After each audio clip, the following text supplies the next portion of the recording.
दोस्तों नमस्कार। आज दिन 22 मई 2026 इंडिगो पेंट्स लिमिटेड ने अपने Q4 FY26 के रिजल्ट्स अनाउंस कर दिए हैं। टोटल इनकम निकल के आई है 398.10 करोड़, जो कि पास्ट क्वार्टर में थी 342.41 crore and in last year for the same quarter it was 372.79 crore. Total income figures में हमें क्वार्टर ऑन क्वार्टर 16.26% की इंक्रीमेंट, जबकि वाई ऑन वाई बेसिस में 6.80% का ग्रोथ नजर आता है। टोटल एक्सपेंसेस निकल के आए हैं 321.17 करोड़, जो कि पास्ट क्वार्टर में थे 287.53 crore and in last year for the same quarter it was 294.82 crore.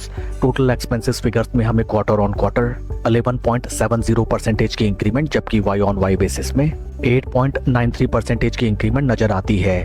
PAT निकल के आया है कंपनी का 57.33 करोड़, जो कि पास्ट क्वार्टर में था 36.16 crore and in last year for the same quarter it was 56.90 crore. PAT figures में हमें क्वार्टर ऑन क्वार्टर 58.56% की इंक्रीमेंट, जबकि वाई ऑन वाई बेसिस में 0.76% की इंक्रीमेंट नजर आती है।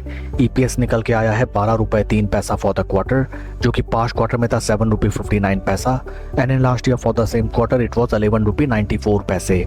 ओवरऑल अगर हम कंपनी के Q4 रिजल्ट्स को देखें, sequential quarter on quarter basis में कंपनी की top line sales and revenue figures में बढ़िया ग्रोथ नजर आई है, जबकि वाई ऑन वाई बेसिस में कंपनी ने कोई उम्दा फिगर्स प्रेजेंट नहीं किए हैं। Also in terms of PAT figures, sequential quarter on quarter basis company ने काफी दमदार प्रदर्शन किया है, but Y on Y basis में PAT figures are totally flat. Along with Q4 results company ने डिविडेंड भी अनाउंस किया है for its investors. Dividend details को अगर हम रेफर करें, dividend of ₹5 per equity share has been declared as dividend by the board of directors of the company। आइए अब हम चलते हैं शेयर के टेक्निकल चार्ट पैटर्न की तरफ। This is weekly time frame, जहां पे हमें नजर आता है दैट काफी लंबी अवधि से स्टॉक में हमें केवल और केवल डाउनफॉल देखने के लिए मिला।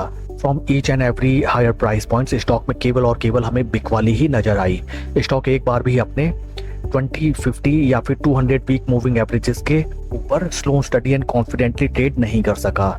राइट नाउ स्टॉक अपने इंपॉर्टेंट मूविंग एवरेजेस, जो कि हैं 200 week moving averages and 50 week moving averages, दोनों के नीचे ट्रेड करता हुआ नजर आता है, जबकि right now it is trading well above its 20 week moving averages. निचले स्तरों से स्टॉक में हमें बीते कुछ हफ्तों में अच्छी खासी रैली नजर आई एंड लगभग 3 हफ्तों से स्टॉक अपने 20 वीक मूविंग एवरेजेस पे कंसोलिडेट करता हुआ नजर आता है। In case stock in price levels को सरपास करके ऊपर की तरफ चले, देन इन मिड टर्म इस स्टॉक में हमें 200 वीक मूविंग एवरेजेस आते हुए नजर आ सकते हैं। फर्दर इन केस स्टॉक अगर इन प्राइस लेवल से हमें नीचे प्लंज होता हुआ नजर आता है, then may be some chances are there that इस स्टॉक में हमें वंस अगेन एक डबल बॉटम दिखाई दे। That's all for the video friends, please like and subscribe my channel. Thank you.